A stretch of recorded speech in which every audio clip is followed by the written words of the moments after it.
The da. The paramedic gonna be saying. Code clear. Good morning. That's what that paramedic. That's what that means. The da. I don't know what all this attitude is and this extra you on this morning. This swagger this morning. Did you see it? I seen it, Michelle. I He thought it was almost just knocked me. I was over like, with it. wow. Good morning. Welcome to Community Voice. I am your host, Keith Parris. And Oh. thank you, everybody. Did you see- did Today you catch is that? Wednesday. Did So you see what he let me did? do this. Fanned you off? Let me do this. Michelle. Unlike last don't time, look at me. I Michelle. will hurt you. Unlike last time, you actually on camera. You know what? Don't play with me. Here comes the Don't play with roadie. me, ball Here and comes the locks. roadie. Don't play Here with comes the me. roadie. Don't play with me. Moving the drum kit. Don't play with Big me. Bo. There go Big Bo. How old are you? Look at you. Can't answer that question. I wonder where you're going with this. Well, Man. she needs to answer the question. No, I don't need to do nothing but stay black Michelle, and die. That's Michelle, all I Michelle. need to do. Michelle. Don't say look at me, because I'll break your glass. Don't say look at me. How old are Don't you? say I'm 59. You 59. Yes. I want to tell you something. Today is Wednesday, and Wednesday's word. We're in the 21st century. Oh my God. So why are you still using the term from 1986, mark? Because it's so fabulous. I heard that word. Why you still wear Adidas? Why you still wear Converse? I don't wear Adidas. Well, you don't, because you're not cool enough to wear Adidas. But That's why do you still wear Converse? Because when did Converse come out? Chucks are always in style. The fact that you know that they're called Chucks. Why you wear Converse? Don't get mad. I just wanted to know why you're using mark. Because it's a fabulous Mark. word. It has special. I ain't heard meaning. mark since Boys in the Hood. And when you hear it, you know, get they all rolled that flavor window notes. down, the dude pulled out that Look, 12 gauge. You have to backed up and get go, you don't leave things out of your past. I'm just saying. That is a part of how I grew up. I bet you knew what it was when you heard Oh, I it. knew what it was. Because he I- older than me. So the definition or No, I wasn't significance of the defining word it. hasn't changed. But look, I don't know why he want to come in here acting like he cool and trendy. There's nothing cool or trendy about you. Kyrie, were you recording when he walked in? He didn't know nobody on the Summerfest lineup yesterday. He was like, "Who is this group?" Lil Yeah. Uzi Vert. He didn't know nobody. SZA. RZA. Is that the same person? Is RZA SZA the same person? I heard Mark this morning. She said the bark's I say coming for Mark me. all the time. Oh, I say that word all the time. Like, see, you don't listen to my show. You just told on yourself. I do listen to your I program. say Mark. I got gotta to know how to be. Oh, did you hear prepared. Craig Stingley try to call in here and cozy up? No. After he only calls you now exclusively, then he gonna try to call me, like, have a conversation. Did you hear Michelle, that? you said you had forgiven him for that. I was just saying something. Lied.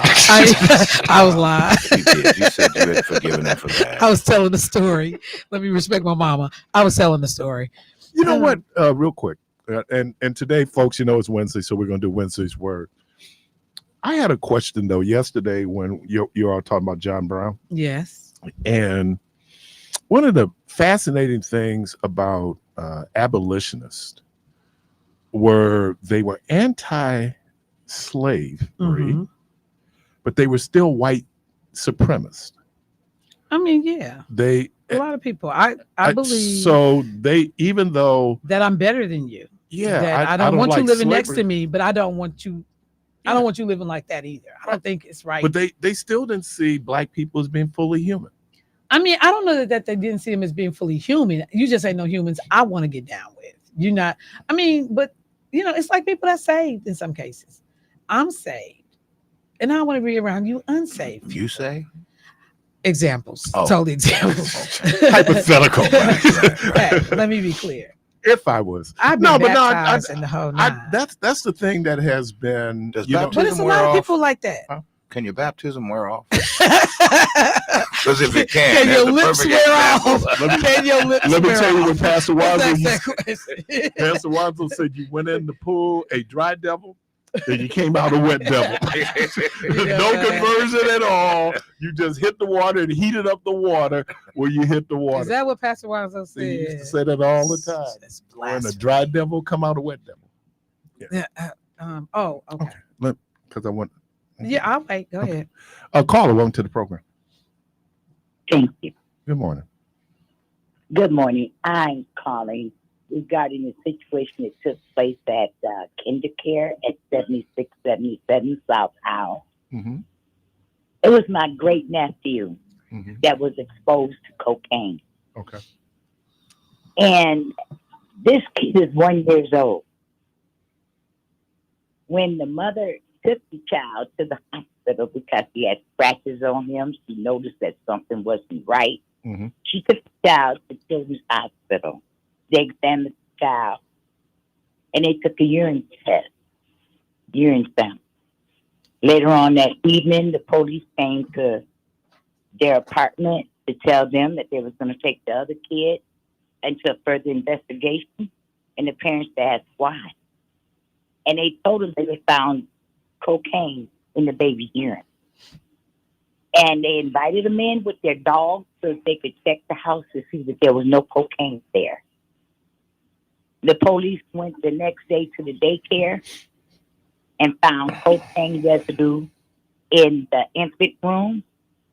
There was no cameras. And supposedly, they found it in a book bag. Now, this is a 1 year old kid we're talking about here. You mean to tell me that the kid put the cocaine back in the book bag? Well, they have identified a woman that they attributed to the A sister. Yes. Yes. You're right, Monsieur. In the back of our mind, that dog don't hunt. Because you mean to tell me she gonna leave her book bag there with cocaine inside? So, how does the family believe that the child was exposed to the cocaine? At the daycare. Okay, but how at the daycare? We don't know. Okay. And so I The know police, No, the I'm sorry. Go police- ahead. the police found the cocaine residue by the high chairs on the floor and in the bag. The dog found it in the bag. Sniffed it That's crazy. in the book bag. Michelle. I mean, the baby had ingested it at some point, and like you said, Yeah, they recently. found it by the high chair. So it's any Exactly. number of ways. Exactly. And it's a 1 year old too. Yeah. So Yeah. you 1 year old. right. And so you said the family is having, because one of the concerns you've raised is that, and having been a daycare provider yourself, that had this been any other situation, most likely a daycare in the neighborhood, privately owned daycare, that it would have been closed down while there was an Shut down investigation. for further investigation. Okay. And so this particular facility has not been closed. Not. And it's a multi-million-dollar operation. Is that because the young You can look lady it up admitted yourself. that was her cocaine in the bag? Supposedly. How about that, Keith? Okay. How about that? Now, who's going to admit that that's their cocaine? Come on now. Well, she did. Allegedly. So that's what they tell us, huh? All right. And the family is having a press conference today. Where? At 1 o'clock Where? at 7677 South High.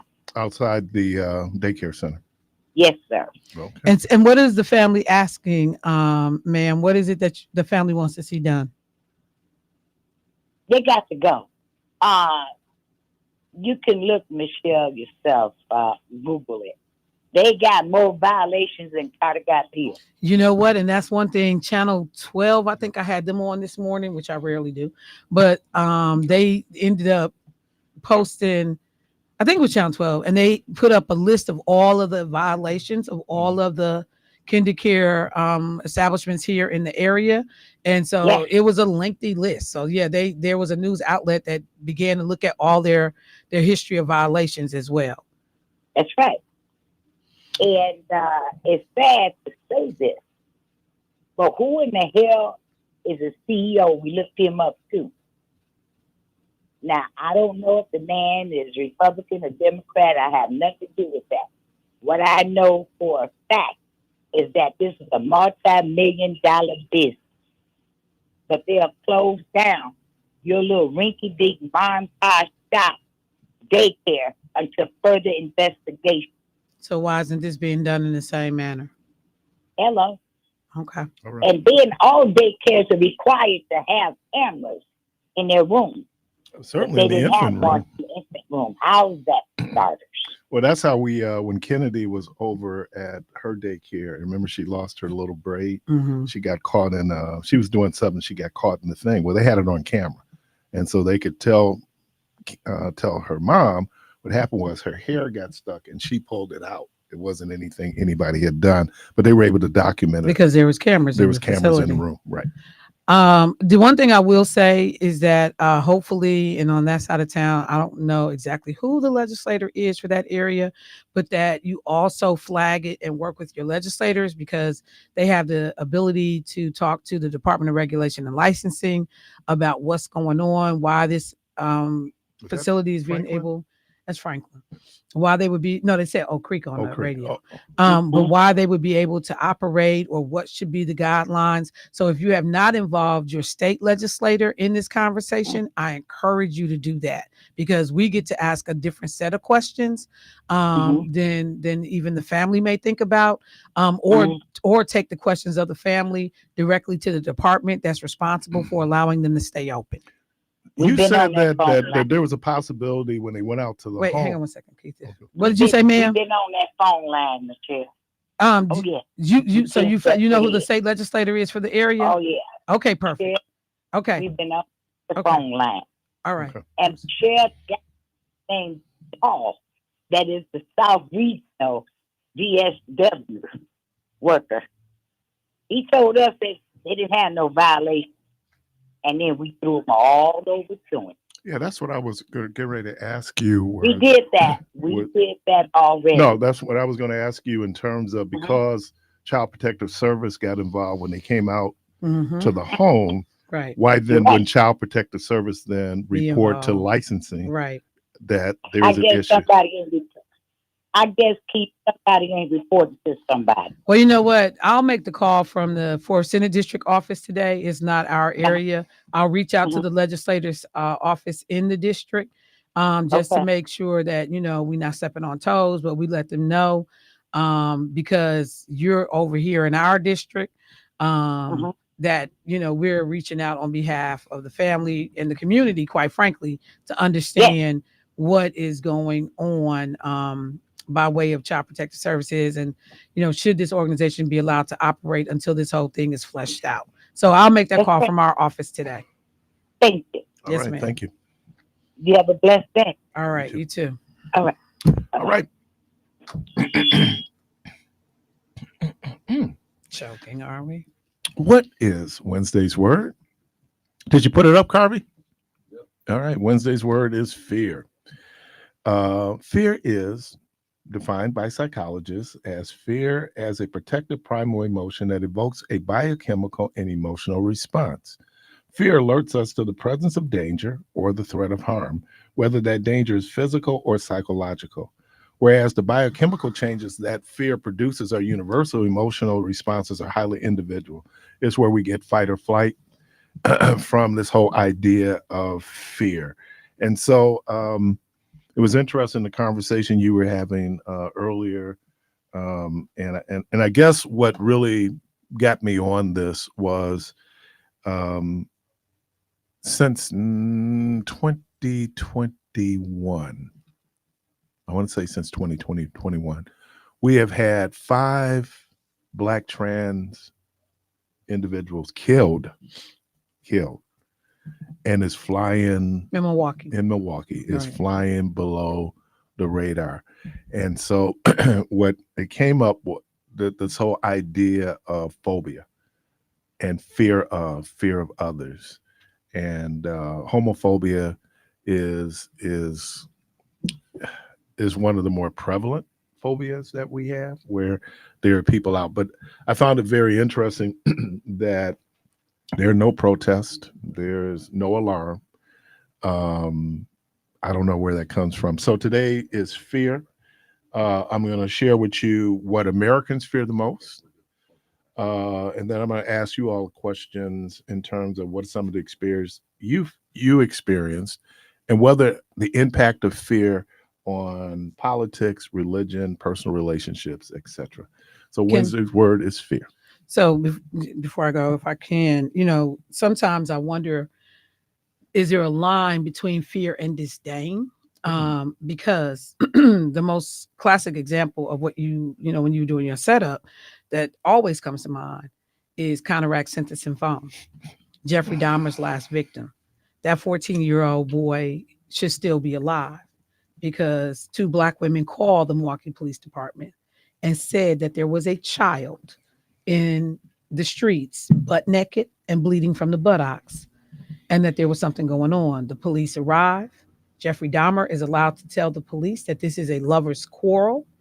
They release a naked, incoherent, unable to speak English to talk to them, to tell them that he was okay, back into Jeffrey Dahmer's care. The Black women protest that they are doing this. They are like, that is a child. That is not a consenting adult. The police turn around and threaten the Black women with arrest if they don't shut up and leave them alone. And there was nothing, I think about all the time, whether or not homophobia, fear of two men being gay, and counteract sentencing phone was not gay. Let's just say that too. But fear of 2 gay men, or just disdain for people who are of a certain lifestyle, or live a certain way, whatever. But that young man should be alive. I mean, young boy should, because he's a boy. He was 14. He should be alive today. But then we see these officers reinstated. One goes on to be, like, I think, an official with the police union, and their lives go on as usual. But there is a child dead because of your inaction, fear of homophobia, disdain for these people. There's somebody dead because of your inaction. And I think the other piece of it was because and maybe even his ethnicity played a part. Well, and that was the piece. The missing men were primarily gay Black men, right? And so just based on how gay people are marginalized in our society, and certainly marginalized in the Black community, there was indifference, right? Okay, yeah. I mean, just that it. And so, but this fear that people have, and we all have fears, right? I mean, I don't know if you have a phobia. I think I'm claustrophobia. I know I am. So I do a good job of playing it off. Right. And I'm able to talk myself through it, but I do not like enclosed spaces. I don't like tight spaces. So what about when you have to do like MRIs? I've been fortunate. I've only done one. And I mean, like I said, I can woman up. I won't say man up. I can woman up and get through what I need to. I'm good at self-talk. That's tougher than man up. Yeah, woman up is tougher. You give birth. I'm just saying, right. I can woman up when it's time. But I'm doing self-talk. I'm like, calm down, breathe. But like somebody I remember, I'll never forget Mark Thomas. One time I had posted something on Facebook and he made reference to the fact that I had 2 sunroofs in my car. And I started laughing. I'm like, if you only knew, this is not about fashion or, bells and whistles. I cannot stand being enclosed. I don't like not having to be able to see the sky. Right. That bothers. I feel like I'm in a box. So driving my Jeep is very difficult sometimes. Really? Because I have to take the tops off. Okay. I can't just hit a switch and the jokers go back. I got to physically take them tops off. And so like Keisha, I get in her car. It kills me that people buy cars with sunroofs in them and they don't ever pull that thing back so you can actually see the sky. I'm like, well, why you buy it then? Because it was the top of the line. So the sunroof, I always get confused. So when the glass is up, is that for the sun? And then you leave it open for the moon at night? I mean, I think you leave it open. Because they call it a sunroof. Right? Yeah, sunroof. Because it's the top of the car. But I'm just curious to... I just don't understand people who leave it closed. Like, I mean, if it's like burning up hot, you're like, I don't want it to get hot. Okay, that's one thing. But it's not burning up hot in Wisconsin. But the problem is... Like, Keisha rides with hers closed all the time. And you always know when I've been in her car because I open it as soon as I get in her car. Well, the other problem is when you park the car, you got leather seats. And it begins to impact the leather seats. That's why you keep it closed. Well, I mean, yeah, no, my leather seats ain't never been impacted. Yes, they probably have. They You just didn't. haven't noticed. Because I kept my stuff so Oh God. and Lord. I kept it treated. You know, Treated. that's right. You have leather. You have leather stuff that you're supposed to rub on. You know, it's a great conditioner for your leather. Thank you, a conditioner. Woo, couldn't think of it. What's a great conditioner for your leather?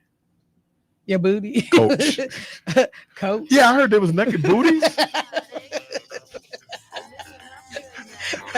Only offensive though. The kids in school yet? I think we get close with naked booties. Only offensive. I got in trouble last If week for you're not on the coochie, poll. so you know. Oh my God!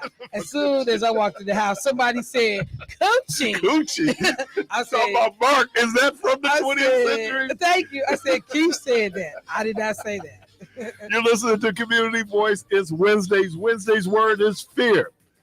We'll be right back and we'll get deeper into this discussion. All of the daycare people hitting me up.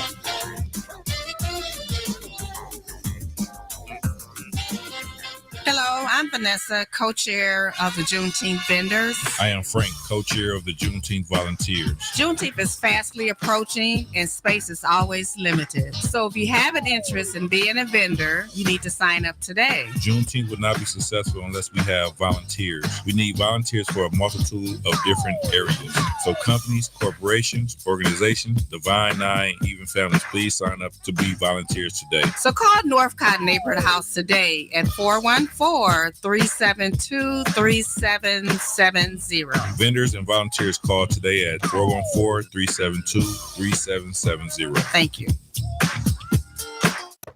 Hi, I'm a volunteer for Donald Trump. Yeah, what do you want? Your vote. Come on, Trump's our guy. He says he's the best guy ever for Black America. Better than Barack Obama. Better than Obama? Trump's the guy who told America Obama was born in Africa. Never respected him enough to even accept him as president. All his white supremacist friends loved that one. Man, that is old news. Old news? Here's what's not old news. Trump is telling us right now he wants to be a dictator. Says he'll rip up the Constitution. Says there'll be a bloodbath if he loses again like last time. Yeah, I wish you hadn't heard that. Trump calls all those white folks who attacked the Capitol on January 6th heroes and patriots. He wants to pardon them. What do you think he'd be saying if it had been black folks who attacked the Capitol? I don't know. Yes, you do. He'd call them criminals and thugs, say they should be in jail, and throw away the key. Yeah. Get out of here, man. I'm sticking with Biden. Me too. I'm Joe Biden, candidate for president, and I approve this message. Paid for by Biden for president.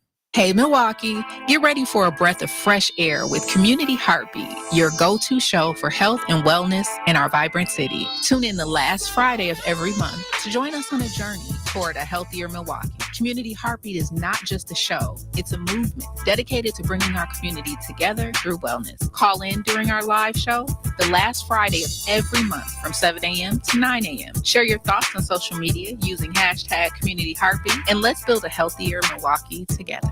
Milwaukee. This is Michelle Bryant, your host of Say Something Real.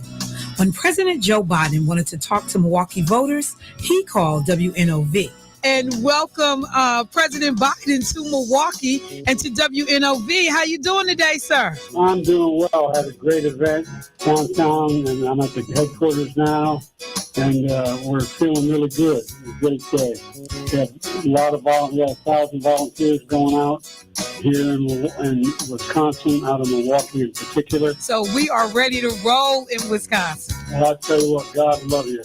We win Wisconsin, we win it all. For up-to-date election information, keep it locked on WNOV 860 AM, 106.5 FM. Great impressions will exceed your expectations. Great impressions, perceptions, everything. Looking to leave a lasting impression? Look no further than Great Impressions Graphics and Printing.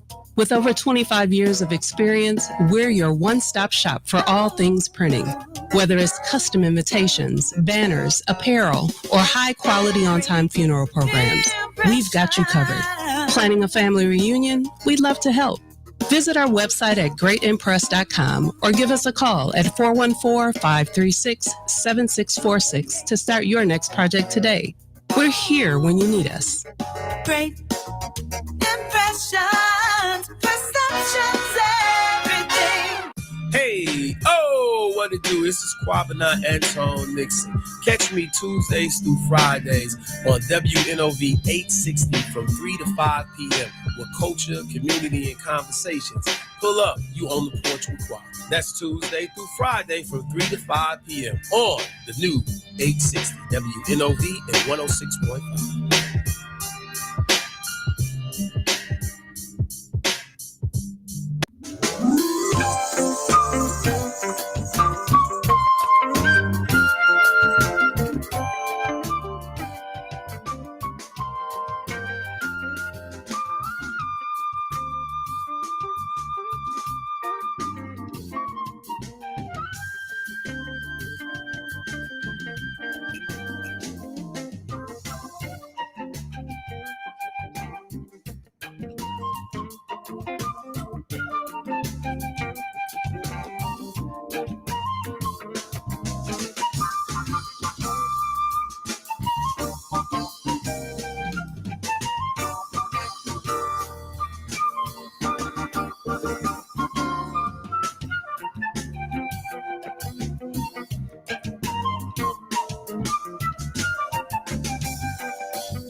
WNOV 860 and W293CX 106.5 Milwaukee. Community Voice on WNOV 860 AM and 106.5 FM.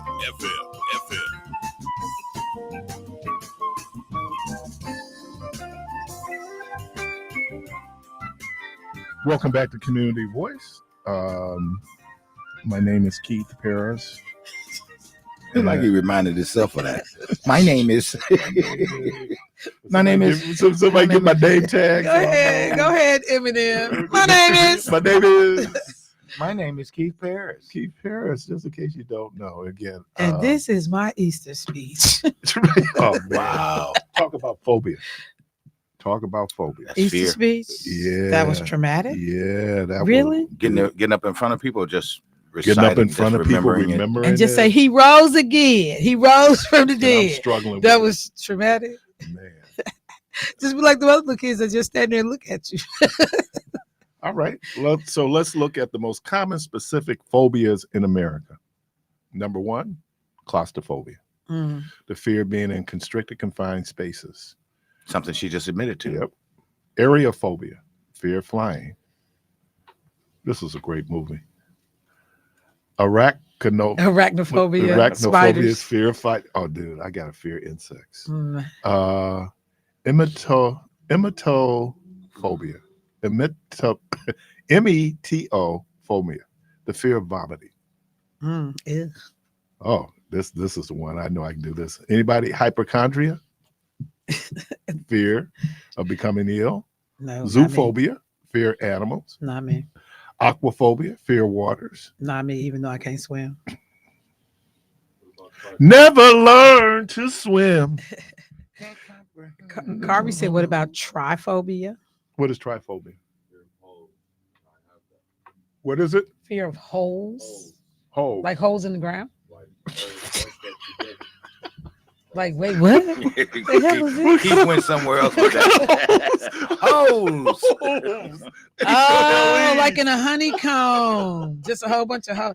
Yeah, that's nasty. Here, take that back. That makes my flesh crawl. Yep. Same effect. It makes my skin. So, like when you think of a honeycomb and the top, all them look, you stupid. Stop it, Keith. Because you think about it, you said fear of holes. Fear of holes. HOE. Wow. He ignorant, man. Right up there with Coochie. He ignorant. I was right there with, I'm with you. You're right. And Mark. No, yeah, we gonna Totally different kind of taste. Blood injury injection, BIL phobia, fear of injuries involving blood. Escalophobia. Escalators, right? And here's one. I don't know if anybody get this one. I do. Tunnel phobia. Telephobia. Tunnel.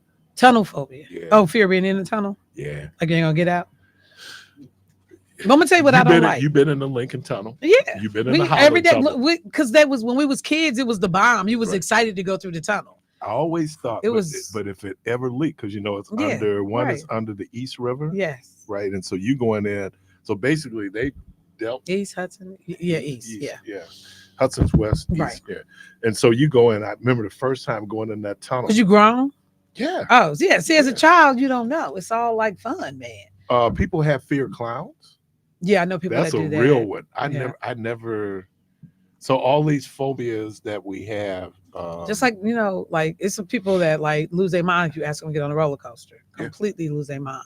And my boss has a thing about elevators. Well, She will Well, rarely. If I ever, don't take like elevator. parking underground.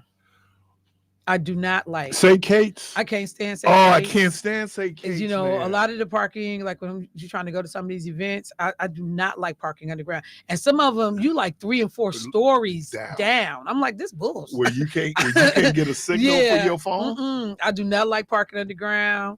And then you think about like the World Trade Center and just different incidences that have What was the happened. movie with Nick Cage and he was the survivor and they had him in and he was encased, couldn't move. I haven't seen that one. Yeah, it was right after 9/11. He couldn't move. He's trapped under the rubble. Okay. It's dark. Mm. Dude. Oh, Yeah, I'm not a fan. I don't like I will pay $1,000 to keep from parking underground. Really? It's one of my least, like if I'm riding with other people, then I don't control that. But if it's my own choice, I'm not what parking was underground. the last? I think that was PAC. Was the violinist? You mean black violin? Yeah. Yeah, black violin. Right. Yeah. And I had to park. Park underground. Yeah, nah. Dude, Can't stand it. no. Can't stand it. People have fear of heights. Yeah.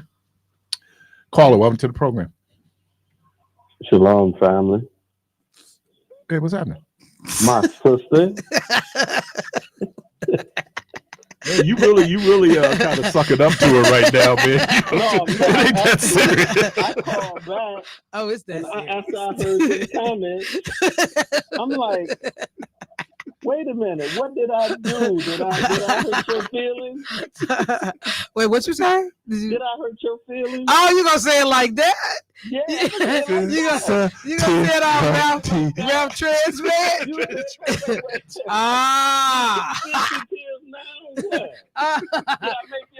Is he handling me real crazy? It feels like you trying to handle me crazy. He'd say he's treating you right now. Make your ratings go down or what? What do you say? Make your ratings Your ratings go down or what? Can't hear. You know Your what? ratings go down No. or what? You know what? See, all this a little Jay. What you say, Debo? The kids say young folks call this. He's treating you right. he's treating me. Treating you. I'm gonna have a treat for him too. Am I right, Carby? Did I use it right? Hey, Yeah, she's getting treated right now. I'm getting treated right Pull out now. the couch. I think we need some therapy. Oh, you got me on the couch? Yeah. Yeah. Let me hold up the being treated right now. I got a treat for you, bruh. You've been traveling around the world. Where did you go to? Greece? You went to Greece. This ain't and about came me. back- This not came about back me. missing- It's not missing about me? me. You said you came back missing him. It ain't about me. Before I left for Greece, all this was going on. Oh. It's not about me. No, It's not about me. no, You come in doing your little segments with Keith. Y'all all boys now. You got him in on the show. She might be on to something. So Stanley. he didn't need to know call what? me because he You had his got- own little appearances. No. Yeah, When I come to you, it's exclusive. No, no. Keith created his little Now, boys any of y'all in club. that studio know you rarely will hear Michelle go. Because I'm just saying. You lost Trying words. to think was the What? last time you was speechless. Well, It's been I a mean, minute. I was speechless on purpose. Hey, you taking way too much fancy with that. Michelle I'm wants to doing be a it superwoman. on person. What is that in her mind? What is all of this? What's the hands? You know what? I gotta you know go. what? I've enjoyed Michelle, it. I gotta Michelle go. Bryant, I ain't got nothing but love for you. That's it. I ain't got let me tell you something. I miss you more than you miss me. You know what? I think that's hard to do, but okay. It was. It was. We did miss you. So like 20 days she was gone. Man. 20 days. You know, that world traveler stuff. Man. 20 days. I'm so glad she was able to left out on the 6th, and I think she came back And I on just the want to be 20th, clear. 6th and the 20th. Keith, like don't you 14 never include yourself in the we. Don't you never. Because we both missed you. people was calling me because you was talking crazy. Oh, he was cutting up. I know he was. He was cutting up. You know, and like I said, this brother on his phone was already doing guest appearances on Keith's show. They got a whole little man club, a vibe. Then I find out on Friday we got outfits and themes. I'm not included in none of that. Yeah, I'm not included in none of that. What's the little theme stuff y'all be doing? I didn't either. Maybe she should Carmi show told me maybe what she was should going show on. up for Sky. Kyrie told you. Kyrie, what outfits did they have on? Didn't they have some on Friday? Some little something game day. Your shoe game or your game on Friday. And Fashion a dance Friday. routine too, right? What'd you say? And a dance routine too, right? The whole thing. The whole All thing. of it. So All know, of it. I just, AMP. I bet you know who to call. Can we let's do this set. We have to I don't know if we do it at the end of the year, man. We have to do our best commercials. I'm talking about the ones that really resonate with people and really effective. Obviously, Great Impressions is one of our. I mean, you sing that song at home. I know, like for no reason. When I met her, I Great was singing her jingle. Impression. Yeah. I mean, just because, like, it's a real song. You sing it like it's a real song. And let me say, AMP. That is like I said, you won't forget it. Right. And then, of course, my favorite one. Okay, is Michelle and President Biden. Oops, I'm out. Oops. What's the line that he says, Michelle, that you love? God love you. God love you. God love you. God love you. We win Wisconsin. I We win laugh it all. every time. Like you act like I never heard the I commercial love before. you. I laugh every time Joe Biden says that. God love you. She said, we're ready in Wisconsin. God love you. I know. I do.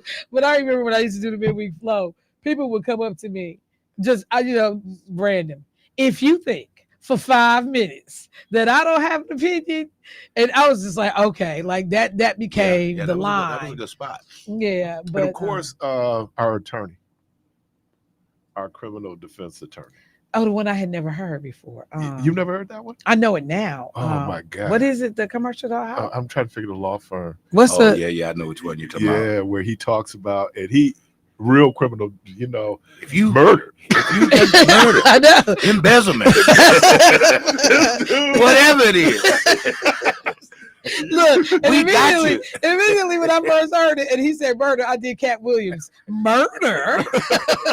Yeah, When Cat stole from your wife. Williams said you could call white people in the middle of the night, you can do anything, and white people be like, murder? Well, let's figure it out. Now, that was yeah, that commercial was raw. That's a good one. That one was a little too real for me. And of course, rest in peace, Keon could do him. Emmanuel Wangay. We haven't run that. Oh yeah, but Emmanuel that one, Wangay. Emmanuel Wangay. Boy. All right. So again, Fear caller, I see you. We're gonna bring Michelle. Was there anything else I needed to ask? Yeah, can I go now? Can I go?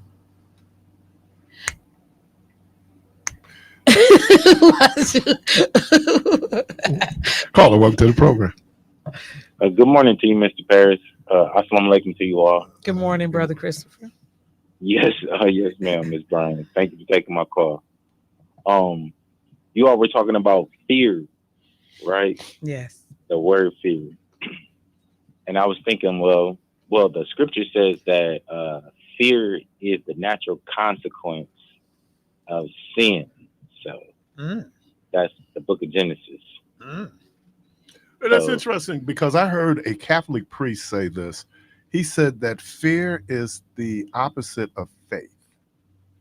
I can dig it. Yeah, which I thought was very interesting. Yeah, that seems related to what Christopher was saying. What he's saying that this idea, but even when you look at the scriptures and when you use the word fear, like the fear of God, is Right. not fear as much as it is respect. Hmm. You know, Understood. yeah, you know how But when you respect something, there is a degree of fear attached to it. Because if you have the necessary or requisite or required respect for someone, not so much as something, you know, with regard to like something being inanimate, but for someone, or someone that's greater than you, the fear would be that you would have lost. You would want to lose that attachment or that association. So you would do what is necessary to sustain and maintain that relationship. No, that's right. It's like fear of rejection. Fear of disappointment. I never want to disappoint, like, you know, my mom. At some point I gave up. But initially I never want to disappoint my mom, you know. So yeah, it's like that's so it's not a fear of anything physical happening to me in terms of violence, Loss. but loss. Absolutely. But you know, that's why I'm not a salesman. Because That's why you're not a what? I'm not a salesman because I have can't a accept fear rejection. of no, right? No, that's a real fear. Those people, real good salesmen. But you are of the despised and the rejected. So you gonna have that. That's a part of who you are. White people, the Caucasoids, the Caucasians or whatnot, they fear our resurrection, our inclination to totally do for ourselves. That's why they're always making movies called. Well, what was that fear based the on? Fear of the Ape Planet or the Kingdom of the Apes and all of this little crazy stuff. What is they that make fear? What is that fear based on? Of being overwhelmed and being marginalized, being made to be humbled, and the truth of your supposed superiority has been proven scientifically that it is not real. The law of dominant and recessive, the Mendelian law of dominant and recessive. You cannot get dominant from recessive, but you can get recessive from dominant. Black coffee. Well, while do you're this basic experiment. while Fear. I was talking, while y'all was talking, I pulled up the lyrics to "Fear of a Black Planet" by Public Enemy. Fear of a Black Planet. Yep, And that's what came to mind. That is what is that their greatest fear, and that's what's taking place under their nose, which they have no power over it. The only power that they do have is interception, with regard to the attempt to discredit and disparage those who have the voice and who have the light of enlightenment and who are imparting that knowledge unto our people, because we are going to be free. And that is it. And that is all. Thank you. God love you. This one riff in Fear of a Black Planet. Excuse us for the news. You might not be amused, but did you know white comes from black? No need to be confused. Excuse us for the news. I question those accused. Why is this fear of black from white influence who you choose? I mean, like when you go back and just think about that song, I don't know how many people ever really just paid attention to Fear of a Black Planet, because he opens up talking about, you know, interracial dating. But it's just crazy. And but fear is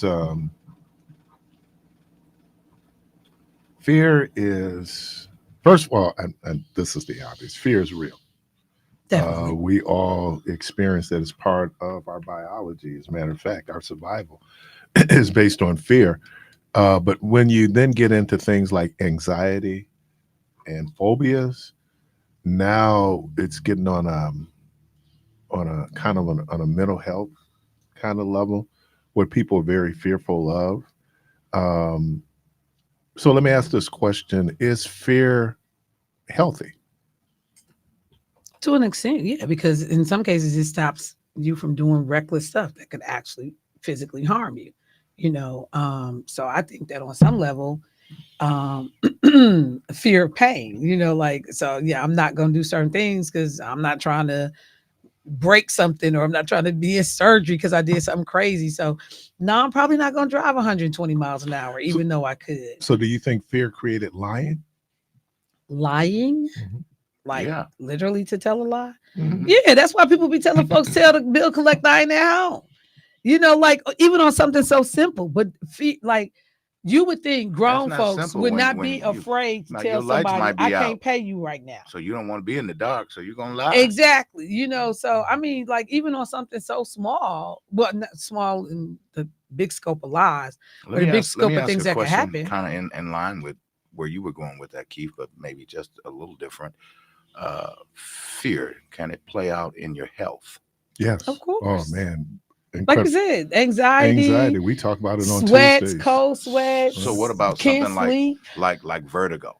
Now, what is vertigo? I mean, I got vertigo.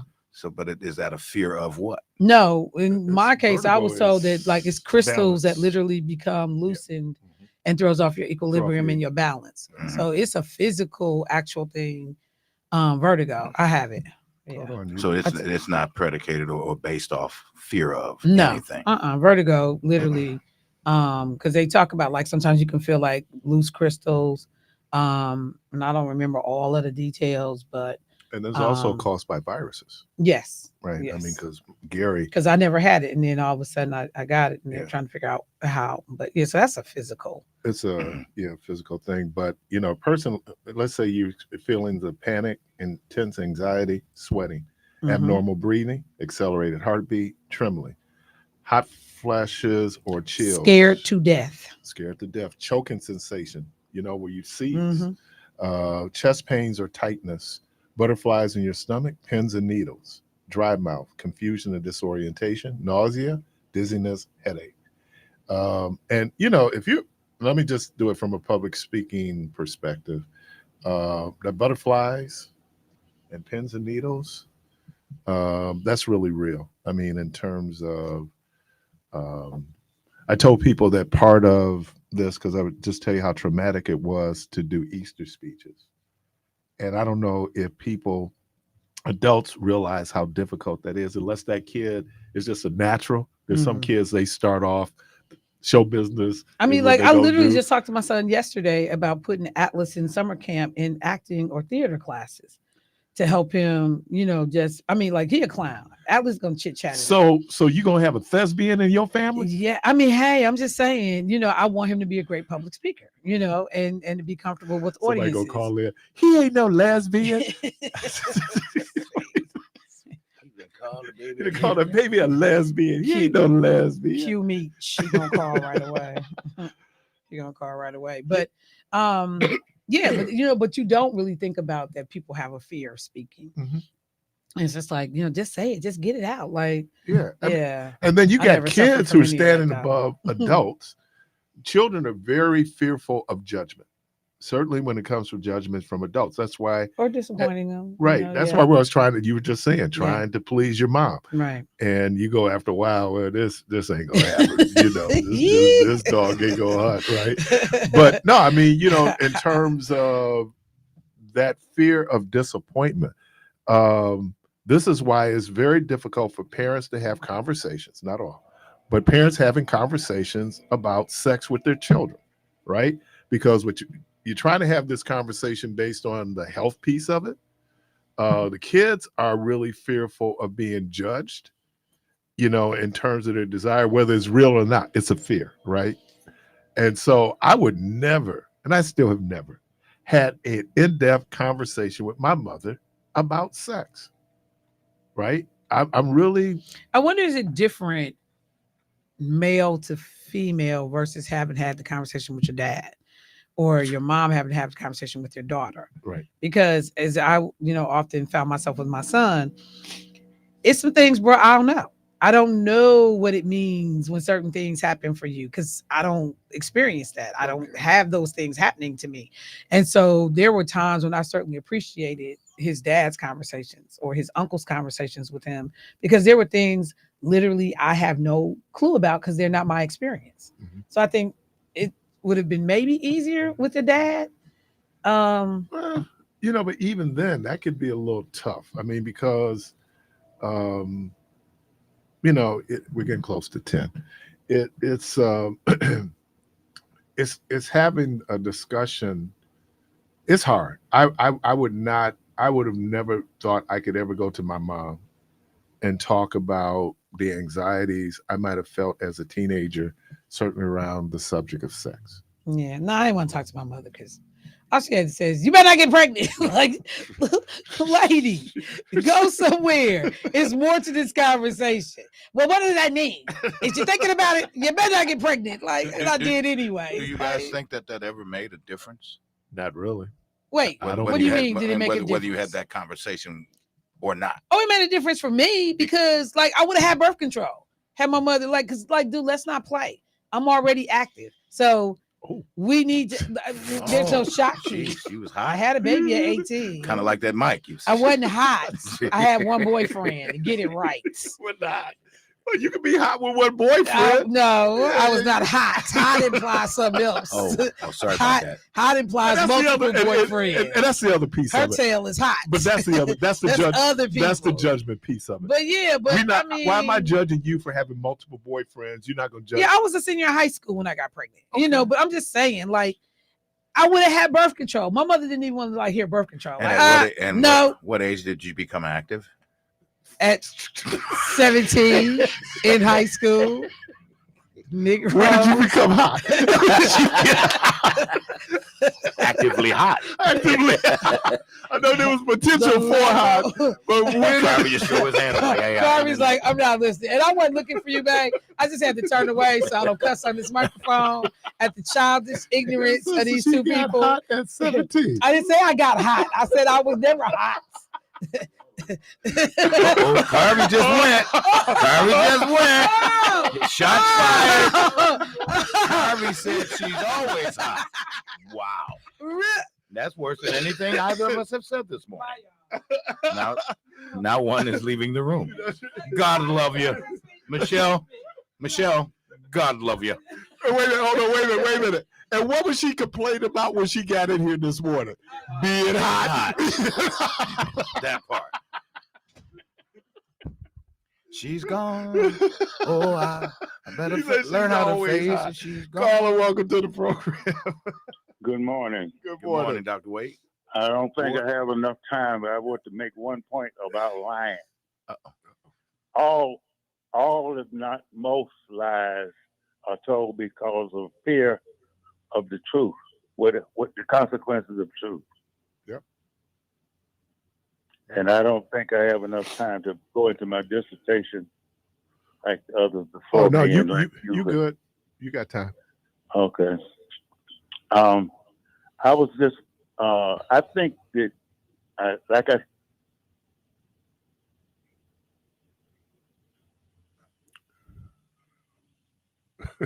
Maybe he didn't have minutes. Should I say on a minute phone? He said he didn't have time. Dr. Ward, somehow or another you have fallen off. I don't know, maybe if you accidentally hit mute. If you can hear us, take your phone off mute and go ahead and finish your point. Okay. Yeah, because he's still on our side. So, okay, Keith, you better do something here. Yeah, no problem. No, we're good. So we talk about fear. We get to these things called phobias. Again, we talked about some of the phobias, but let me share this. This was something that had come up. And we just go here. Let me come up here. They did a survey in 2023, Chapman University, and these are the top 10 fears expressed by Americans, and it was kind of surprising. All right. So in 2023, the top 10 fears that Americans had was number one, corrupt government officials, 60.1%. Economic or financial collapse, 54.7%. Russia using a nuclear weapon, 52.5%. The U.S. becoming involved in another world war, 52.3%. People you love becoming seriously ill, 50.6%. People I love dying, 50.4%. Pollution of the drinking water, 50%. Biological warfare, 49.5%. Cyber terrorism, 49.3%. And then number 10 was not having enough money for the future, 48.0%. Caller, welcome to the program. Yes, sir. All right, welcome back. In your daily dissertations, I think you should break down Citizens United. You know about that? Oh, I've said many times that we have a plutocracy rather than a democracy, okay. and it's because of Citizens United. Citizens United. Citizens United, it has a nice name, but that's how the rich people got able to buy and boss the government. Yeah, and y'all have a good one. Thank you for that, Dr. Debo. Citizens United. This was a lawsuit filed. It was heard by the United States Supreme Court. Let me pull it up here and give you the exact time. And basically what it did was it allowed a whole lot of dark money in the politics, and you didn't have to share who the money came from. So as Dr. Ward is talking about, it allowed corporations to be able to give and to influence. So let me pull it up. In 2010, the Supreme Court decision further tilted political influence towards wealthy donors and corporations. Do me a favor, Dr. Ward, can you turn your radio down? Yes, sir. All right, January 21st, 20 will mark a decade since the Supreme Court ruling in Citizens United versus Federal Election Commission, a controversial decision that reversed century-old campaign finance restrictions and enabled corporations and other outside groups to spend unlimited money or funds on elections. And so that's where you see these ads where it's not attached to the Biden campaign or it's not attached to the Trump campaign, but they're supportive of the Trump or Biden campaign, and so then they run ads. I think one of the ads that's running against Tammy Baldwin is not done by Hovey, but done by another group supporting Hovey, right? And so that's what Citizens United did. It allowed corporations basically to spend unlimited amount of money. People who were primary beneficiaries, obviously people like the Koch brothers, who had their own agenda in terms of making sure they had political influence. But it has had an outsized influence. And, you know, Act 10 here in Wisconsin was part of the response to Citizens United in terms of what it did.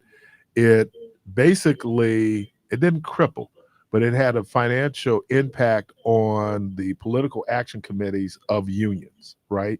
And so if you drop membership and people are not paying dues, that means that in effect, you're defunding the political action committees of those specific collective bargaining groups. And so that was the thing. And then you always saw where you had collective bargaining that would be at the top of spending when it came to candidates, and that flipped once Citizens United happened. So thank you for that observation. You're absolutely correct. And I don't know if this is, and you all can help me with this. I don't know. I guess I'm fearful of the November election this year. I'm fearful because I believe at this point, again, I say I believe, I don't know. I believe at this point that Donald Trump has a legitimate shot at becoming president again. Now, I don't know if, and Maria and I asked the question, how much fear factors into politics? But I am really concerned because some of the trends that you're seeing, his base has remained solid in terms of there's been no breakage of his base. We don't know what this verdict is going to be in New York. If he's found not guilty, that will make it more comfortable for so-called independents to vote for him. If the conviction happens, maybe not so much. But there are people who really believe that we were better off under Donald Trump than we are under Joe Biden. Keith. Yes, sir. let me make a point that might capitalize what you just said. Yes, sir. I would not be shocked at anything that happens. Amen. That's true. That's true. And then we also have Murphy's Law operating. What can go wrong will go wrong. Especially with money behind it. Oh man, and it's about the money, y'all. Don't get it twisted. It's always about Wu-Tang is right. Cash rules everything around me. You know, I mean, it's about the money. Appreciate So you, do man. you doctors agree with me now? Yes, sir. Do we have a plutocracy, not a democracy? We're getting close to it. I think we still have the remnants of our shattered democracy, but the fact that more people weren't up in arms about the January 6th piece is kind of telling, because there were people who were silent but very supportive. All right, man. Appreciate you. Caller, welcome to the program. Oh, good morning. Good morning. How are you doing? I'm doing all right. Okay, I'm just I'm in a step. I have a little doggy, and she loves me, and she loves to be outside. Okay. So I'm listening and coming in to do my little chime. Okay. Now I was listening to the Citizens United, and and all that's true. And the thing is, I watch the Smithsonian channel. And they tell you about all the corruptness that's into politics and how the gangsters are running the politicians. And, you know, you have to watch a lot of stuff and try to piece this. You don't have to piece it together. To me, we see it. The fear, you know, I really don't have a big fear because I'm 75. But I'm fearing more for the younger people, you know, especially the ones that's not awake. And they don't deal with politics. I have a lot of relatives, younger ones, that don't deal with the political part of it and don't want to hear it. And so that's the only fear I have with, you know, as far as living my life with them, because they're going to have to fight this battle. But well, let me ask you a question. Sure. In terms of in your 20s, would you say that you're more politically involved or more politically astute or more politically aware now than you were when you were in your 20s? Yes. Yes. I'm more politically involved now, because only reason I said now, because I was never really informed. My parents never talked. You know, they came from the South. They never said anything. Now, my brothers, they knew. They kept the girls sheltered. My brothers marched with Father Grappi. They knew all of it, but we were kind of blindsided. And if I had known, I would have been more politically involved. My husband was an activist. You know, he marched on the little young guy that got killed by the police back here. At the time, the one who was turning over the cars and stuff for a civil rights force. Ernest Lacey. That's Ernest what I'm Lacey. trying to say. Oh man, that's 80s. Yeah.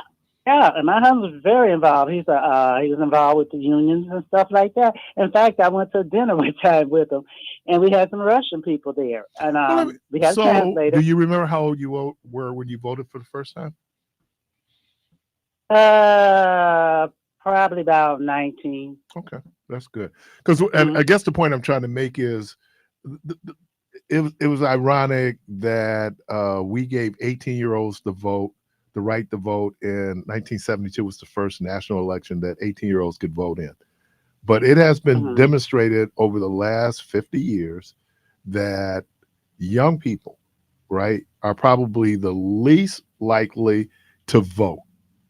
Okay, they can be politically involved. We were talking about J. Cole, and this brother seems to be pretty astute, pretty well, but he said he didn't vote. And so then you have this because you have a significant number of people out there who say it doesn't matter, right? Things are not going to change. Michelle did an excellent job this morning on her program, showing that, as Barack Obama so famously said, election have consequences. And I don't know if you ever noticed that when I'm interviewing people from the DNC, going back, there'll be 6 years in August for me being here at WNOV. And I'd always say this is the most existential election we've had in our history until the next one, right? And it does matter, and we have to pay attention. And again, what are being used? Here's how fear is being used in politics, right? Fear of crime, fear of immigrants, fear of trans and LGBTQ folks, right? Which will be included. You know what I mean? There's this fear, and then people will pimp your fear, right? And I've seen local politicians do it. They will pimp your fear. It's an emotion. And I understand it's biology, but when you get out and you can go like, oh man, the world, what is it, Chicken Little? The sky is falling. You know, right. And you know, where you get this, and so now you're in this heightened sense of alarm and hyper awareness of the situation, but the fear. And then we talked about fear losing something, right? So what you hear is that whole march in Charlottesville, they will not replace us. You know, the fear of some people coming in, replacing you in society. You had people in West Virginia fearful of immigrants coming across the Texas border. They ain't coming to West Virginia. They know the jobs are not in West Virginia. And they're not taking jobs from Americans. So, but it's fear. And fear can make you irrational. So how can fear, you're losing your health care. They're telling you what they're going to do. And in fact, they don't give you a good agenda. It's always something they're going to take away from you. And like I said, a lot of those people up in the hillbillies don't have teeth. I mean, you know, if you don't have health care, you won't live no way. Right. They're going to die along with us. That's the way I look at it. And I don't want to be too biblical up in this piece because I just don't accept it as a natural fact. But the metaphor of Noah going to the people and saying to the people, it's going to rain. And the response of the people was, it's not raining now. Right. And so there are people out who will sound the alarm, and people will go, well, it ain't happening now. So let's just keep it moving until it happens. Right. You know, and so, and again, I don't believe that flood story, but I do understand the metaphor of the story that you can get signals. If we're not getting signals from the environment, I just saw a little piece, a blurb this morning, and they were talking about how on the shore in Alaska, it's turning orange. You know, the water is turning orange. It has everything to do with climate change. And a lot of us are in real denial when it comes to climate change. But when you're looking at these extreme shifts in weather, last year was the hottest year in the last 2,000 years in terms of this planet, in terms of the temperature. You know, at some point, we're going to throw off the balance, this really delicate balance of nature, right? So again, if me sharing that, is that an alarmist perspective, or, you know, is it something that we should be mindful of? It's the truth. To me, it's common sense, because look at where we're getting all that oil from. You know, you're digging up the earth. Now you know what they call it, fracking or something. Fracking in Oklahoma. And now they're having more earthquakes, having more storms. You can tear up the earth and put all that pollution in there. They said more kids in the inner city have asthma attacks because of the dirty smoke and stuff we have to breathe. Yep. I believe in it. I want to ask you one more thing real quick. Now, do we have that sixth sense that kind of tell us fight or flight? Yeah, that spidey sense. The spidey tingling. Yeah, I mean, you know, I think and again, I don't know how much of that is real in terms of we really picking up some vibes here. I think but I'm sure you've been in some environments where you kind of going like, something gonna happen here. I mean, you can, you know, it's in the air, you know, you can feel it, but that's an interesting question. I don't know how much of that is biological, how much of that is, wow, is that the brain? I mean, that's a good question, because I'm telling you, and it's probably more fear. And here was one of the fears that I didn't put out there. You all can tell me if you agree with it. One of the greatest fears is the fear of discovery, exposure, right?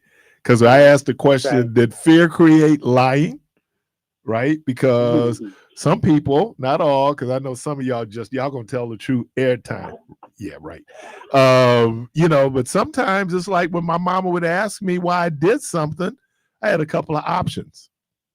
I could tell her the truth, and you would never have heard of Keith Parris because he would have died telling her the truth. Or I could think my survival depends on lying. Isn't it? And tell me, y'all, tell me if I'm right. We're adults, we can have this conversation. But if you've ever been accused of something by a mate, but when is it a lie? When it's told or when it's found out to be the untruth? Both. It is because the question is, are you sorry that you did it, or are you sorry that you got caught? Yeah, because see, the catching come before the hanging. Right. So you might not be sorry you did it, but by the time you get caught, you certainly are sorry for the exposure, right? I mean, that's a real big. And if people act like there's no fear of exposure, then why are we so clandestine in some of the stuff that we're doing? Well, hey, like you say, they don't want to get caught. Yeah, well, isn't that the object? Again, I'm not. The object is not to get caught. You're not supposed to get caught. Right. That would be the object. Now, the object, obviously, the goal is not to do it. Okay, well, just let me do that. Keith, one could appear, it would appear to one that you could be advocating for. That's why I had to do that particular disclaimer. What I'm having is a very agnostic conversation about human behavior. I will not attach morality to it. It is up to the individual to attach morality to it. I think we do that a lot of times, but the morality is about as good as the paper that is written on. But aren't we speaking more so to self-preservation when telling that that untruth? Yes. Be it your mom who she's gonna wail on you, or how would your mom, court or the judge or the whosoever? Sometimes you're doing it for self-preservation. Right. How would your mom have responded when she said, Darren, why'd you do that? I'm gonna tell you why. Because I wanted to. No, I would have never. Why not? Said that. That's the truth. But self-preservation, again, says it's the truth, right? I don't know. I don't know why I did it. You need to give me some help too, because I knew why I did it, because I wanted to. Exactly. So that's what, like, Mom, I think I need some help. Give me somebody. I think she's starting to listen in the mornings too. So I got to be careful of how I acknowledge some of this stuff. Man. Right. Well, I think the statute of limitations might be up, don't you think? You don't know my mama, do you? Yeah, I don't know my. The great thing is my mom is dealing with some short-term memory kind of things, but some of those long-term things she still remembers. But no, I think you're right. It's survival. I think we have taken "thou shalt not bear false witness" and said "thou shalt not lie." I think they're two different things. Yeah. I mean, bearing false witness, this is like a business thing. So me and Debo get together because we're getting ready to do something against Carvey, and I'm lying to promote Stormy Daniels, the cover-up, the hush money payment, right? Mm-hmm. What was the fear there? The exposure, and I might lose the election. Mm-hmm. So, yeah, a lot of times, that fear of discovery is real for a lot of us, because so that fear of discovery is there, but it in no way means that I'm sorry for what occurred. Because in some instances, but that's the point that I'm trying to make. In some instances, some folks are just good with an apology and they move on. Mm-hmm. But and what are we sorry for? Tried to cover it up. We sorry we got caught, or are we sorry that we did it? The whole encounter. Well, he wanted to win the election because he's got an agenda. Right. And the fear of exposure. They were very fearful of that Access Hollywood tape coming out, right? Mm-hmm. So the fear of exposure, the fear of discovery, I mean, that there was reasons why you went to certain parts of town to do illicit things, right? because you didn't want to be discovered. I mean, you want to do what you did. You know that there would be a reaction to the fact that, I hate to use the word caught, like, oh, I caught you. But you know what I mean? Like, it's been discovered that maybe you were up to no good. And, we do a whole lot, but that whole down low, keep it on the low, that means you're trying to fly. Now, there are people out there that don't care. And I admire them. I really admire the people that don't care. I'm just going to do what I'm going to do because I'm just that big. I'm just that bad. You got to admire folks like that. Mm-hmm. Though there might be Who lost the job at the news anchor guy? He lost his job. When the one that took the pictures of Trump saying he'll pull the women by the, you know what? Oh, He yeah. lost his job. Yeah, that was George Bush's nephew. He got scorned. Yeah. Mm-hmm. That was He his got nephew. scorned, yeah. But I heard he's back now. Heard he's back. Okay. What about the relationship between T.J. Holmes and the woman? I can't think of her name now. I know somebody will text me. Fannie, is that Fannie Willis? No. Fonnie Willis was Nathan Wade. Who was the TJ? And TJ Holmes lost his job, and I think they both either were going through divorce. And I don't know how much of it was. Also, it was Amy Robach. I think a lot of that had to do that was a black man with a white woman. Yeah. Right. I know who you're talking about. Yeah. Yeah. And so them coming back, but then you look at was it Mika Brzezinski and Joe Scarborough? Mm-hmm. That relationship started on the air. Uh-huh. And it seems like it's a very different reaction to the whole thing with Holmes and Amy Robach. And I have to believe that it had everything to do with this as a black man with a white woman. Black man, white woman. Uh-huh. Yep. For real. Okay. All right. You're listening to Community. Right, You're listening to Community Voice. It's Wednesday. Wednesday's word is fear. 414-444-5250. 414-444-5250. If you're not scared, you might want to share some of the things that might frighten you. We're going to take a quick break. We'll be right back.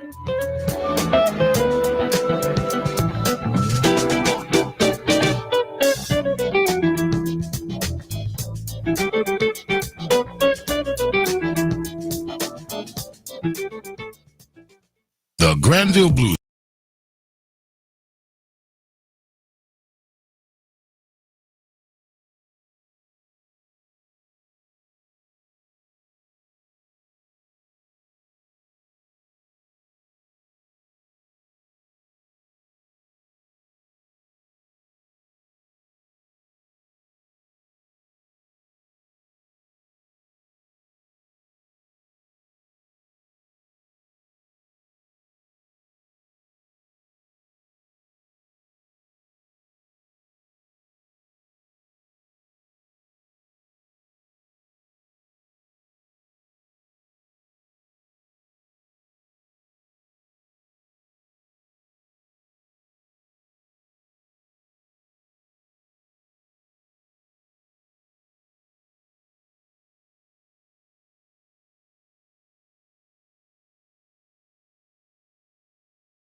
I was just telling Debo, somebody I know needs to go in and get a driver's permit. And I went in this morning and I did the sample test that they give you and barely passed it. No, because passing is 80%. And I had 85%. I missed 2 questions out of the 20, I think I did. I missed 2 questions. And I was telling Debo one of them I missed when I flunked my driver's test. So, yeah, and I think that that's the benefit. And how many years have you been a licensed driver? Not a driver, but a licensed driver. 55? 55 years? Yeah, 45. I got my driver's license when I was 21. Okay. So I was 45. So you're 76? No, 45. Oh, well, you said 55. I know. I can't do math. And not on the fly. Not on the fly. I can't count. There's a fear of being wrong. Yeah, you know what? I would suggest a lot of y'all sitting up here, complain about reckless driving. I would suggest that you go in and do the sample test and see how many of the road rules you're aware of. Now, there was one that you had brought up a couple weeks about right of way, like in a 4-way stop. Who has the right of way? Right. Who has the right of way? The person to the right. Yeah, I thought that too. That's how I answered it. It is actually who got to the intersection first. Yes and no. Because if you both get there at the same time, the person to the right then has the right of way. It's like whoever gets there first. Because somebody got there before. I mean, but I think to simplify it, the person to the right is the rule of thumb I always use. That way, problems. And I'm sure they have a question on there about what side do you pass on, the right or left? And what side do you pass on? You pass on the left. Because it's a blind spot on the right. And that's why they're putting those traffic mitigators in that right lane, because there's some people, I think they used to call it baselining, where they come up and they pass to the right. Well, the problem with you passing to the right is that that's a blind spot for the person who's driving. And you don't know what they're going to do. They could be trying to get over in the lane, the whole thing. And then there's a question about hydroplaning and what hydroplaning is. So what I'm going to suggest for him to do is he should take this practice the hydroplaning test. only comes into play when the world is wet. Red, yeah. And what you should do when you're hydroplaning.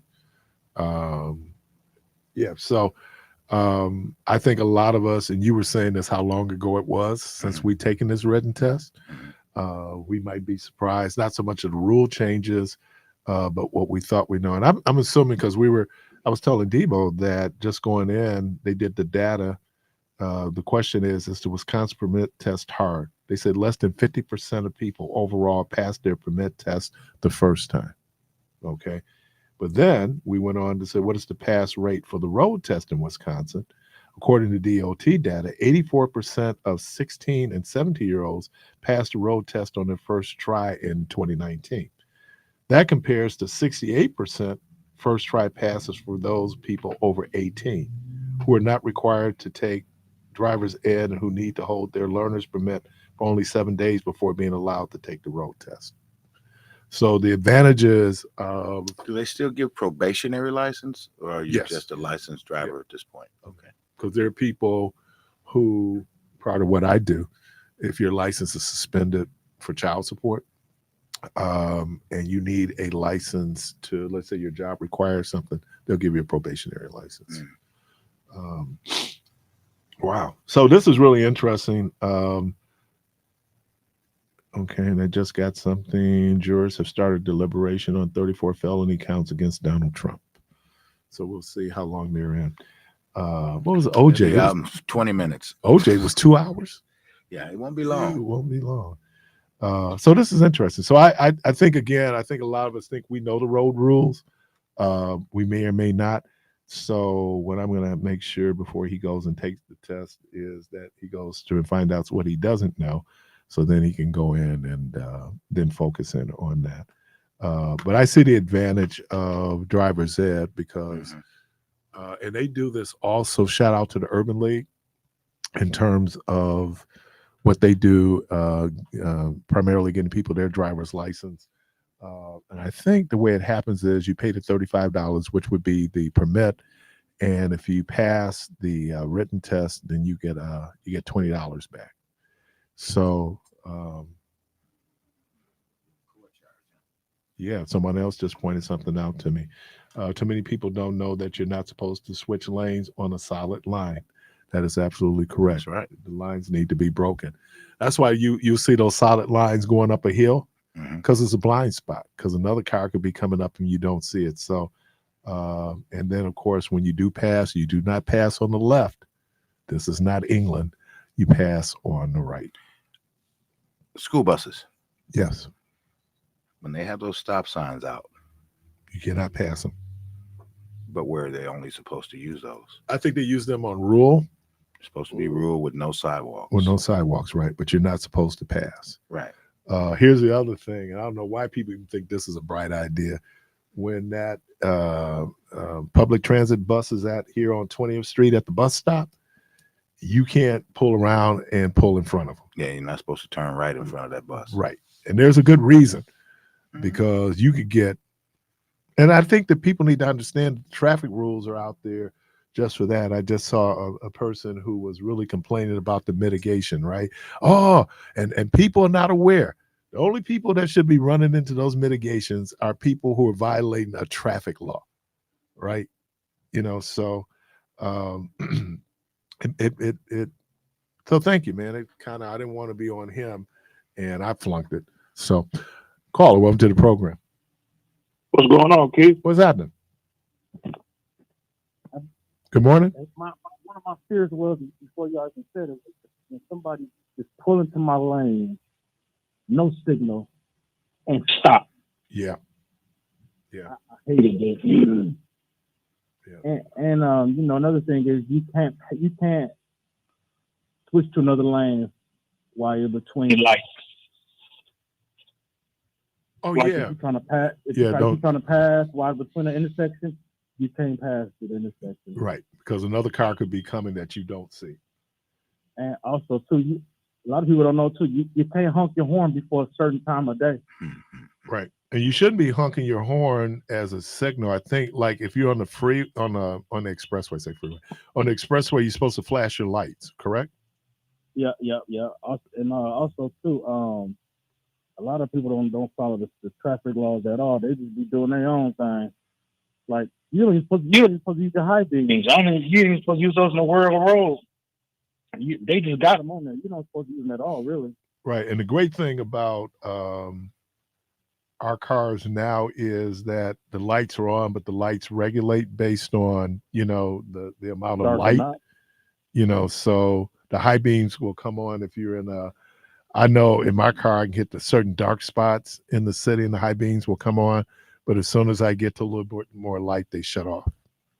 Yeah. It ain't Throwback Thursday, but do you remember them windshield wipers on them Volvos? Which ones? The older Volvos. They used to have windshield wipers on them things.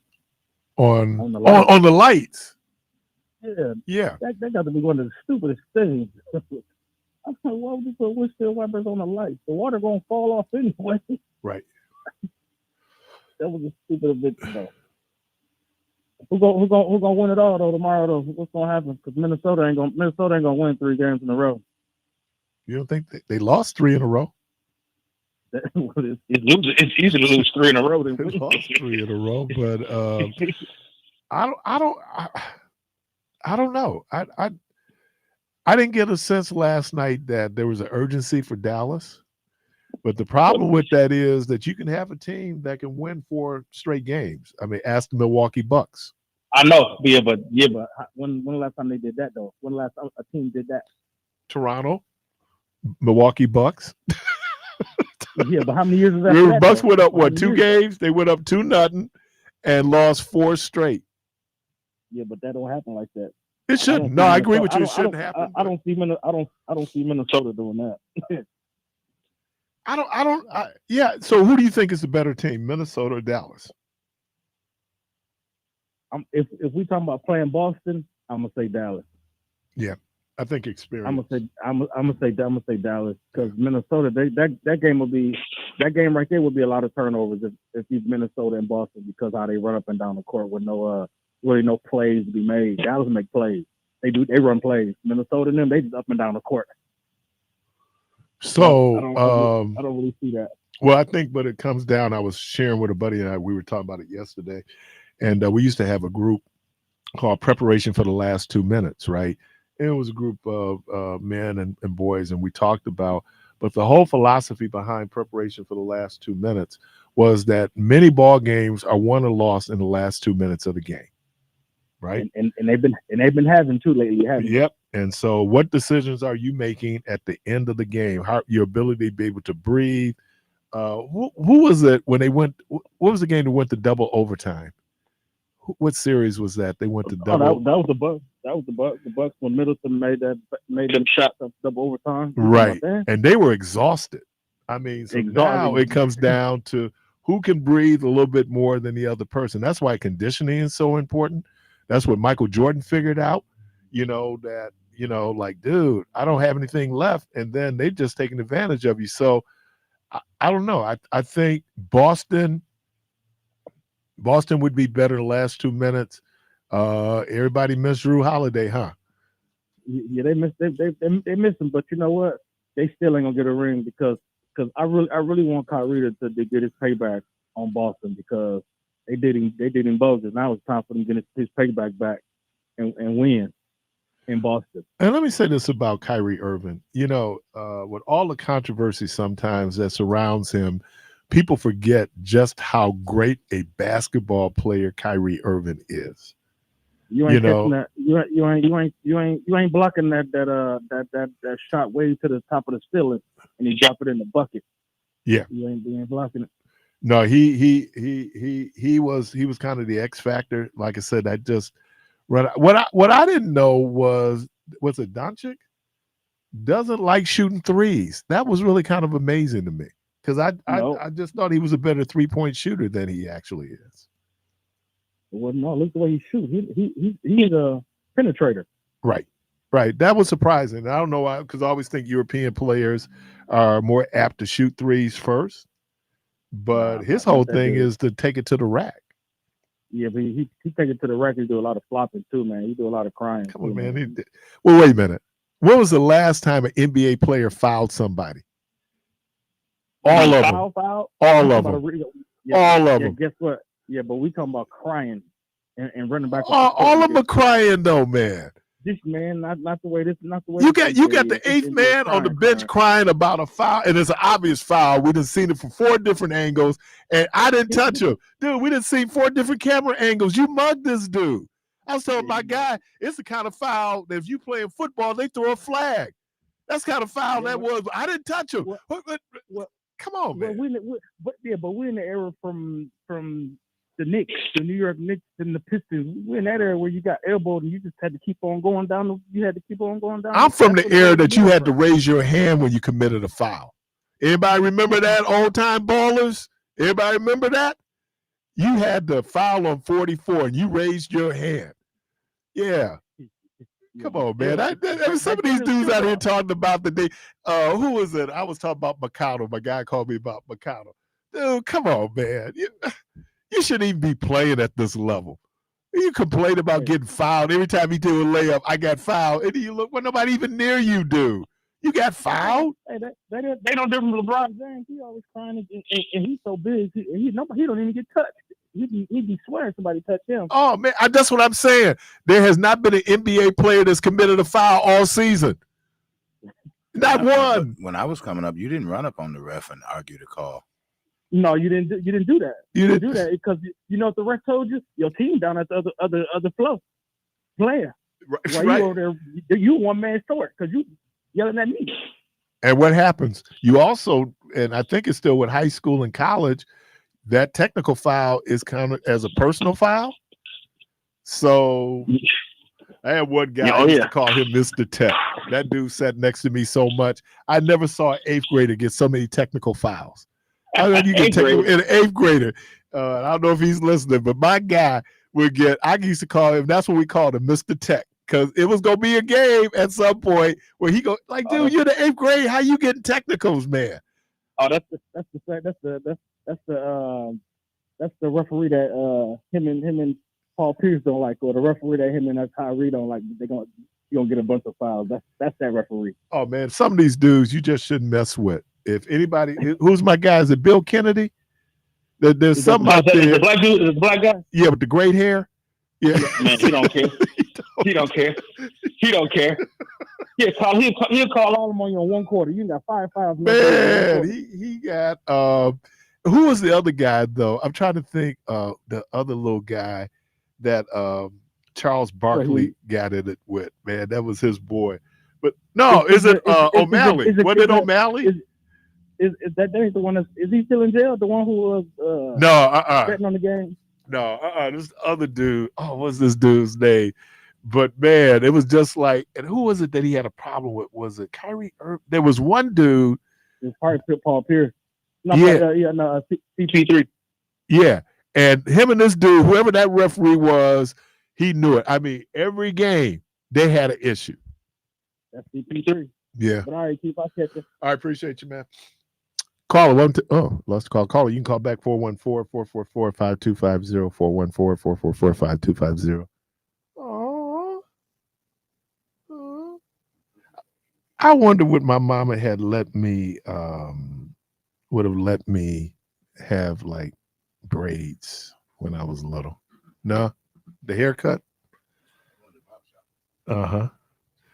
Thank you, T. A technical is also a personal. 2 fouls, 2 team fouls towards the bonus, right? I mean, it wasn't. I've never caught it.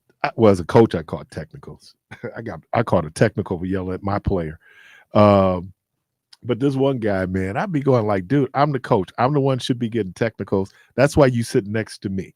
So get your clipboard, because no matter what, when I put him in the game, there's a little bit of time, and if he wasn't getting technicals, he's gonna fight the entire other team. This dude. I loved him for that because he had this toughness, but he'd fight the whole other team. He wasn't backing down from nobody. I'm like, dude, come over here, sit next to me. Caller, welcome to the program. Hello, this is for Debo. Debo, you there? Yeah, go ahead. Okay. Now, you said that the right-of-way, when you pull into an intersection, is for the person coming from your right, that's to the right of you. Well, I pulled into an intersection that had a one-way street coming from my left, and I sat there waiting on somebody to come up on my right. It never happened. What's up with that, man? Wait a minute. I said what Debo said, the guy on the right has the right-of-way. So I waited and waited. Well, what if nobody was coming, and what were you sitting there for? Because Debo said the guy on the right has the right of way. I was waiting to give the right of way, like you said. Okay. Well, you all right. I mean, Keith, there's another example. A lot of folks don't know. Now, on the same intersection he's talking about, on a red light, can you make a left turn on a red light if it's onto a one-way? Yes, you can. Thank you. Yes, you can. As a matter of fact, if you're taking 43, go downtown, you can go towards Madison or you go lakefront. Mm-hmm. Once you get down to Plankinton, all you can do is turn to left, and they tell you basically you don't have to stop if you're in the left lane, just keep going. So yeah, that was one little thing. How about this? This drives me nuts. All right, so we pull up to, this is my favorite intersection for this to happen. 27th and Center, okay, which gets pretty congested. I'm on the west side of 28th Street, right? A lot of traffic's in front of me. Should I pull my car out to, where 28th Street is coming into Center Street? If there's a stoplight there at 27th Street, traffic is backed up. I'm trying to picture the intersection because I want to. Where Clark Street School is. I see that. Right. So Center Street here is the north side of, that's where the playground With the is. library. And the library is right there on 27th. Mhm. So I'm on 28th Street and I'm south. I'm going east. And now we get to 28th and there's a stoplight. Okay. And traffic is obviously stopped. You're going east on Center. I went east on Center. I get to 28th Street. Traffic is already there. Should I pull out of that intersection? At Fond du Lac. No, you shouldn't. Right. You should always leave that open. You should Right. leave alleys open. A lot of people know driveways coming out of gas stations, and people will pull their car right up in there, right? No, you're not supposed to do You're that. not supposed to do that. You know, you wait. And I see people back, they're ready to blow. I'm going like, dude, there's a reason. Because those people from 28th Street need access to Center Street. So there's, and then I don't even know why they post certain signs. 27th and Center. Yeah, you're right. That'd be Fond du Lac. 27th and Center. There's a light there. No left turn, no U-turn. You know how many left turns are going on in that lane? I had one this morning when I was coming in. I was going down 60th Street, and I got to 60th and Burleigh. And 60th and Burleigh, big sign up, no turn on red. But you got to pay attention in some of these intersections. I noticed last week my wife and I were driving. We were headed downtown. We're coming down 27th Street southbound. Okay. Right there by the chicken joint, whatever it is. 27th and Fond du Lac. You got the library. Oh, here. yeah. Forever you could Friars. not make a right. Friars. Forever from 27th Street, you were not supposed to make a left Left turn to turn get onto on the Center. Fond du Lac. Or Fond du Lac or Center? On the Fond du Lac. Okay. I know you're not even supposed to do it at Center. I don't know if they changed that. I think they but put a, the sign is now gone for you to go left on the Fond du Lac. that could be a problem. Well, no, they it's gone. Because what a lot of people were doing were going a little further up, cutting through Friars Lot, getting back on the Fond du Lac. Right, because it was, and even coming, you're right, coming from the south, if I was coming up 27th Street, you can't make a left turn on to Center Street, right? I don't think you can, but you can at Burleigh. I've noticed people doing it on Fond du Lac, so they may have taken that sign down. Right.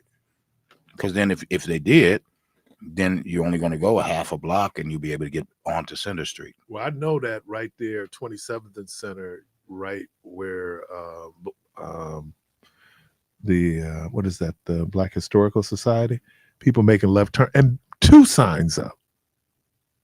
And I guess for a lot of people, don't make no big difference, right? You know, till you make the turn and somebody hits you. Well, that sign wasn't for me. That's for the guy behind me. I wasn't talking about me. 414-444-5250, 414-444-5250. Fear of driving. There are a lot of people now that truly have, they had a traumatic experience when they were driving. And so what's the Queen Latifah, Jimmy Kimmel movie, Taxi? And he was a cop. And his father taught him how to drive, and so he had all the traumatic experiences of that. So he never really learned how to drive. Now, I don't know how you get your license, because you got to have a driver's license to be a cop, right? Because at some point you're probably going to be driving a squad. So no, these fears are very real that people have. Anxiety attacks are real. I mean, anxiety attack can almost mimic a heart attack. Where people just get so overwhelmed.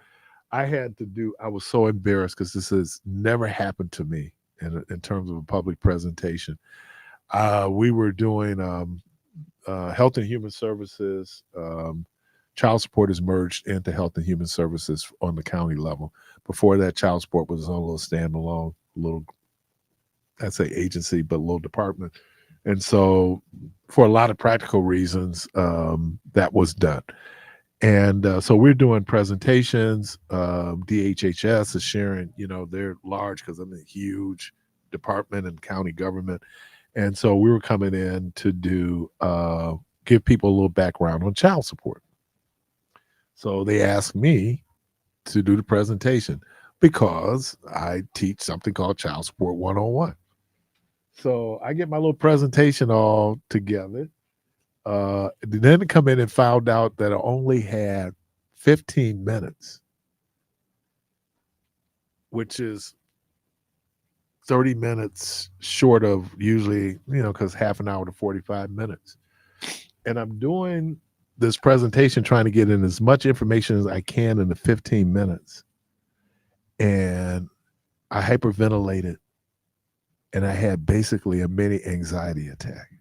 That's never happened to me as a public speaker. And I've been in some situations where, but everything was on, how do you get all this information in the 15 minutes? And I was just, wow. And then it was a different format than that never happened to me. Now I've hyperventilated in basketball games. I was notorious as a coach for when I could tell that the guys were really getting worked up, I called a timeout right away just so they could breathe again, because it's just all that anxiety that you're building up, you're out, the adrenaline, the whole thing. But to have that type of anxiety attack, man, I was apologizing. I said, because that just normally, it don't, basically I talk for a living. And when you get to the point where, you get so scared. I was watching. I'm sorry for this. Here's my intellectual diarrhea. I was watching a documentary concert, Talking Heads. Oh my God, David Byrne. This group. I didn't realize how cool Talking Heads were. I mean, in terms of musicians, because they got this girl playing the bass. Oh, they were a good musical band. Never really gotten into them. What was their big hit? Burn this mother out. Oh man, they were good. I didn't realize just how music, because when I watch a band, I watch the band in totality, right? I'm listening to the instruments, the background vocals, the arrangements of the song. But they were great musicians. David Byrne is a great guitar player. You just because you were more, it was their image, that they were out and what they were looking like. But man, Talking Heads, they're on my radar now. Just to kind of revert back to something because it crossed my mind. How many people do not pull over for emergency vehicles? Oh, that's another killer. That is crazy, man. I mean, sometimes even out here, I mean, we'll see. Yesterday, the sheriff was trying to get through here. He's got lights and sirens going, and he's damn near got to pull up on the island. There are people racing alongside of the fire trucks and ambulances. Yeah. I tell people until they come to get your big mama. Excuse me. Here's another one. How many of these folks are just too damn lazy to park their cars? So you go to a grocery store and they're in the emergency fire line. Yeah. There's a reason for that. Somebody gets sick in the store. The ambulance needs to be able to park somewhere. That's just trifling because I don't want to park the car. And then a whole other thing, like they ain't gonna be able to run in and run out. You see all these cars on the parking lot? Come on, man. I think that's the whole thing, that we just need to be mindful that we're not the only people on the planet. Me. There are other people out there. We were asking when we talked about this Friday about education, what social education is, and there's a reading, writing, and arithmetic, but there's also socialization that goes on as part of education and understanding that, we need to be in a more cooperative kind of relationships with each other. And then I try to avoid stereotypes, but let me tell you, I have had more women on my bumper, right? I mean, that's crazy, man. There's a reason why I leave a healthy amount of distance between me and the car in front of me, unless I'm trying to get somewhere. But you got people right up on you, and they don't know there's traffic in front. You can do a sudden stop, and that's why you see a lot of those fender benders, because people are like right up on your bumper, man. Like, come on, man. And then when I look around, I see it's a woman. I'm going, wait a minute. Again, that's not a stereotype. Doesn't have to be. Okay. T, really good. Thank you, dear. Good hearing from you. Me and Talandra, we started refereeing, back in the day. As a matter of fact, she was up here and she brought me some pictures of us back when we first started refereeing, and she really stuck with it. Those guys that, started off with me, I just knew that doing for Muni Rec, I could earn a little bit of money. And so And I'm thinking the last game I officially refereed was they would do 3 games a night, Muni Rec over at Pulaski High School. I'll never forget I was sick, but I want the money. And so I caught the bus. My mom lived on 26th and Concordia. I caught the bus from 27th to Concordia all the way over to Pulaski. Got through the first game and then got to halftime of the second game going, this dog ain't going to hunt. My sister came and picked me up, and that was the last game I refereed, for MPS Rec. All right. Are we going to do a break or am I signing off? You out of here, man. I'm out of here. Let me thank Miss Michelle Bryant. Debo, thank you. Carvey, thank you. Let me thank all the callers again. Wednesday's word is fear. And so fear not. Okay. Before I go, I got to do this. Talandra Carson, she is the first female in the WBCA Hall of Fame. She's a baller, too. She can play. The good Lord willing, creek don't rise. We'll hope to talk to everybody tomorrow. And as always, go from this place in peace. That we may see